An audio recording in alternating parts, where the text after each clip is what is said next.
The other thing that is kind of interesting, um, let's look at the draft capital list from the 33rd team via Tankathon. Browns have the most draft capital. You know, you see the picks: 233, 67, 93, 103, 167, 178, 191, and then three of them above 200, ahead of the Jaguars, Raiders, Titans, and Patriots. Those are the top five. When I look at that, and a lot of people are talking, you trade down from 2 and you pick up. I'm kind of the mindset, take Hunter or Abdul Carter, whoever you think can make a huge impact at 2, and you can move back into the first round to get a guy that would be a quarterback early in the second round, and then you get the fifth-year option bonus if he's a quarterback that you really like. Does that make sense as kind of a strategy? Because if you get a quarterback that you think can play, you want that fifth-year option on his rookie deal. You do.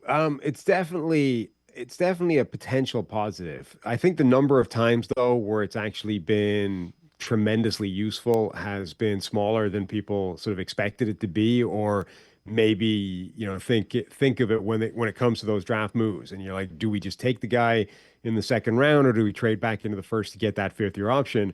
I think generally speaking, teams have made the decision before it becomes a factor. You're either extending him, to a Joe Burrow, Justin Herbert type of deal, the new $55 million plus a year, you're giving him the big second money contract, or you're already moving on. You've already decided he's not the guy and you're going in a different direction.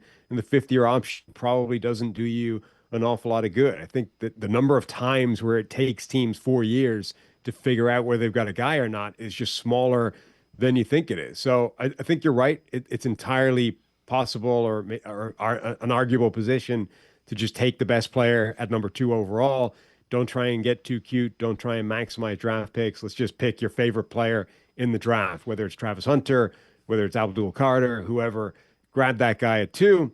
But I think you could use your first pick in the second round on the quarterback. I suspect that's when the next wave of quarterbacks is probably going to come off the board. Maybe one will sneak into the first, but I think the chances are guys will be there in the second round.